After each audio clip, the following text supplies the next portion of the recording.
Capacity बचपन में खत्म हो जाती है। और उसका पूरा उन्होंने कहानी बताई। कहानी ये बताई कि जब बच्चा 6-7 साल का होता है, आप देखेंगे जब बच्चा पैदा होता है, बेटा हो या बेटी हो, माँ के साथ चिपक के सोता है। जी।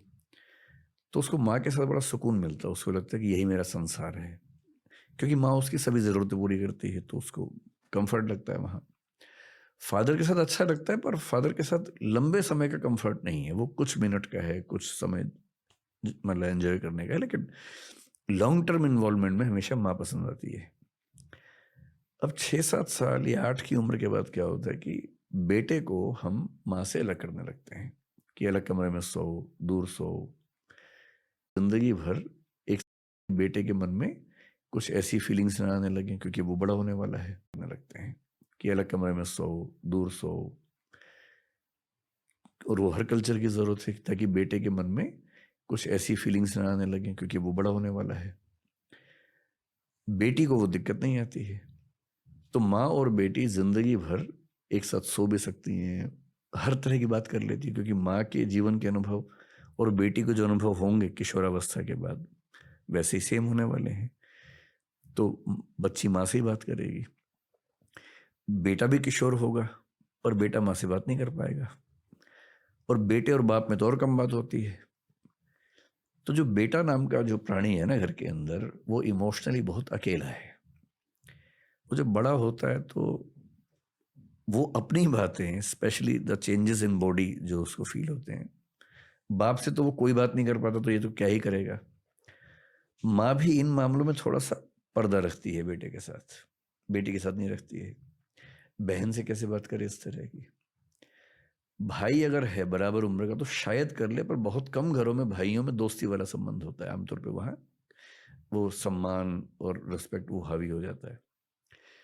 इसलिए 13-14 साल के लड़के के पास कोई चारा नहीं है सिवाय इसके कि वो अपने दोस्तों से बात करे। दोस्त भी उतने ही अकेले हैं अपने अपने घर में, सही किसी को नहीं पता है। तो कहीं कहीं से वो ज्ञान चुराते हैं, आपस में शेयर करते हैं, गैंग बनाते हैं अपना। और क्योंकि घर के अंदर से वो इमोशनल स्टेबिलिटी उनको नहीं मिलती है, सपोर्ट नहीं मिलती इन मामलों में, तो लड़के, मतलब नैन्सी कोडोरो जो बता रही है, मैं उनकी बात बता रहा हूँ जी। तो लड़का एक विद्रोह के भाव में रहता है कि मुझे मेरी माँ ने मुझसे अलग कर दिया और मैं अपनी बहन की तरह माँ के साथ नहीं रह पाता हूँ। तो घर की दुनिया से डिटैच होके बाहर की दुनिया में सुकून ढूंढता है।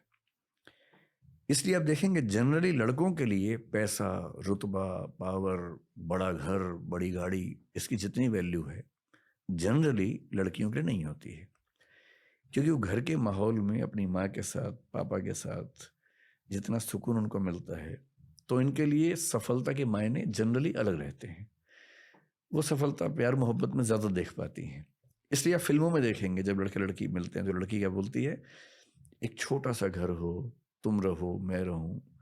लड़का ऐसी बात आमतौर पर नहीं बोलता है।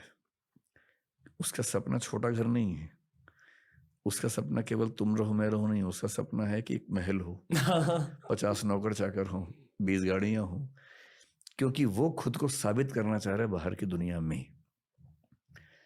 और लड़की, सभी नहीं, जनरली लड़कियों के लिए सुकून का बिंदु है घर, परिवार, दोस्तों का समूह, एक छोटा समूह जहां इमोशंस आपस में शेयर हो जाएं, न कि ऑब्जेक्ट से वो अपने आप को डिफाइन करें। और ये इसकी जड़ है बचपन का वो अनुभव जब बेटे को माँ से अलग किया जाता है।